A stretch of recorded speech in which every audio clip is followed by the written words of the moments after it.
This is problem 2.09 from Francois Tardieu's Backgammon Strategic Concepts book from Chapter 2, Should You Leave Your Advanced Anchor? So far in this chapter, the positions we've looked at have had advanced anchors.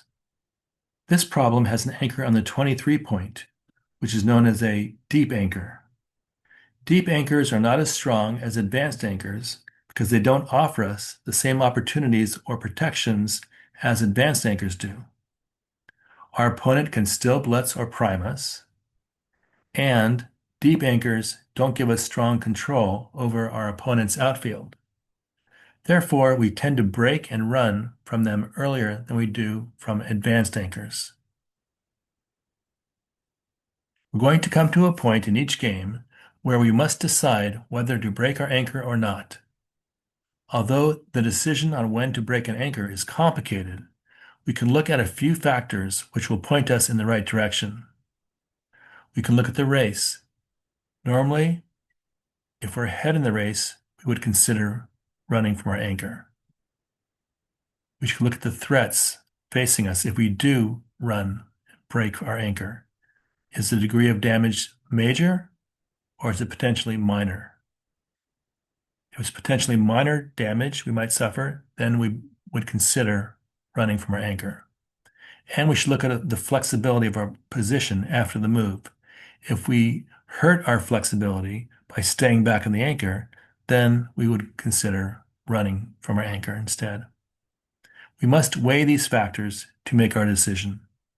With deep anchors, we are more inclined to run earlier than we would with an advanced anchor. As is usual in backgammon, there will always be exceptions. Here's the position. We're blue. We rolled a 5-3. Our home board is on the bottom right. And we've secured the 23-point deep anchor. We'll look at the two top moves, figure out which one is the best. I'll give you my quick observations on each move, some of Tardieu's key points, Tardieu's expert analysis with feedback from XG, Tardieu's summary. I'll modify the position, which brings up a couple of questions, and then I'll show you a couple of recommended backgammon videos on YouTube. Alex Eshaghian's Backgammon versus the Bot with Dan Rovira, and a video I recorded on how to use XG program to analyze your game decisions, which goes over one of the moves in the Alex Eshaghian video. The first possible move is 23, 18, 9 to 6, like this.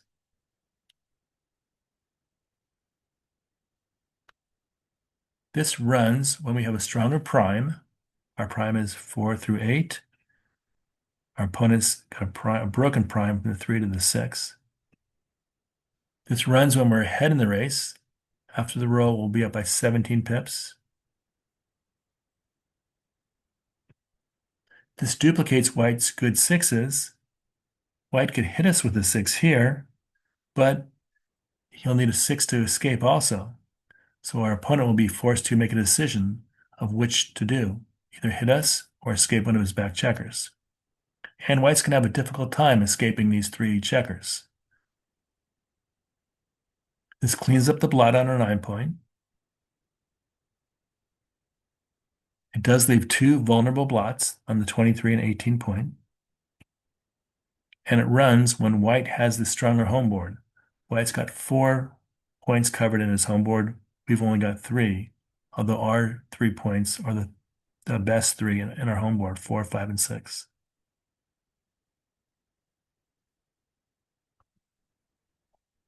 Second possible move is move from the 9 to the ace point, like this.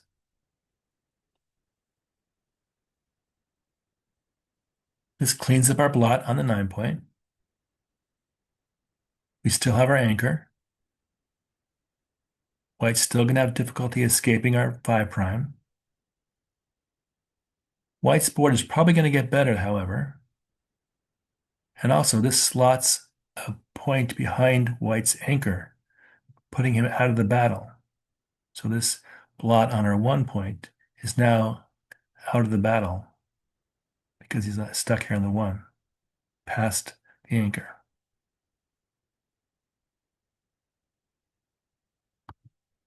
In general, we should be prepared to break our deep anchor unless our opponent is far ahead in the race. We might want to stay back to preserve contact. We might want to keep our anchor if we could possibly suffer major damage by running off our anchor and getting hit. And we might keep our anchor if our opponent has many stripped points. We don't want to give our opponent free gifts. We want to give them a chance instead to weaken their board or give us shots by breaking one of their stripped points.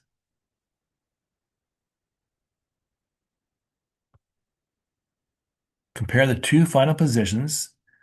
Think of which one looks best to you, which one you would prefer. Here's the before and after shot of the play where we leave our anchor at 23-18-9-6.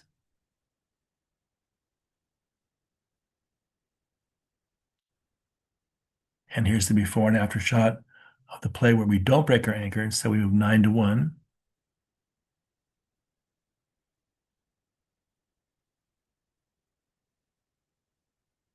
Again, think which one looks best to you. Let's see what Tardieu and XG have to say. For the play where we move 9-1 like this, Tardieu says, here we run the risk of losing the priming battle on the very next turn if we roll one of two nightmare doubles, double 4 and double 3, or double 3. If we roll either of those doubles next move, we're going to have to break or weaken our prime here because these two will be stuck. White, on the other hand, has reasonable timing with 3 checkers in the outfield. Importantly, they can massively improve their outfield control if they roll a 6. If White does roll a 6 in the next turn or so, the extra checker from the anchor here will become a valuable builder for a point in White's prime.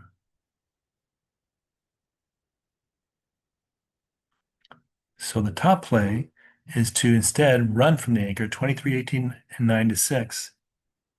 Tardieu says, as we've seen before, our powerful prime will make it challenging for White to both blitz and escape. There are 3 checkers from our 3-point. Two things that they need to do 2 things. They're both difficult. With this move, we avoid collapsing our prime with a bad roll while fighting for control of the outfield. White's blitzing threat is mitigated too, as not all of these checkers have made it into the zone. We must leave our anchor now, duplicating White's good 6s before White can regroup. That's why this is the top-rated play. Tardieu's summary: you must take the initiative when your opponent is disorganized and unprepared, and use duplication to leave your anchor at the right moment.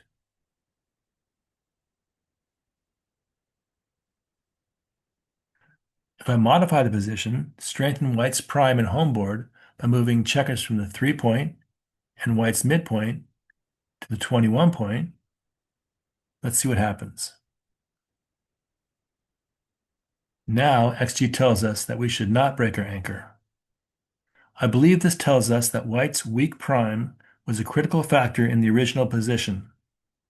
Due to the stronger degree of potential damage, given White's stronger prime and home board, running from our anchor is now too dangerous, and it's a mistake.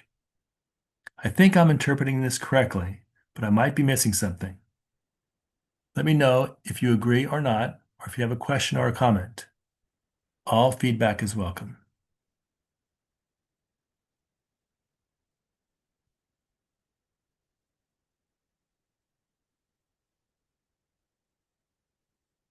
Check out this informative video lesson from Alex Eshaghian, Backgammon versus the Bot with Dan Rovira. The link is in the description. And check out my video that I put together about how to use the XG program to analyze your game, where I take one of the moves in the Backgammon versus the Bot video, and I use XG to analyze it.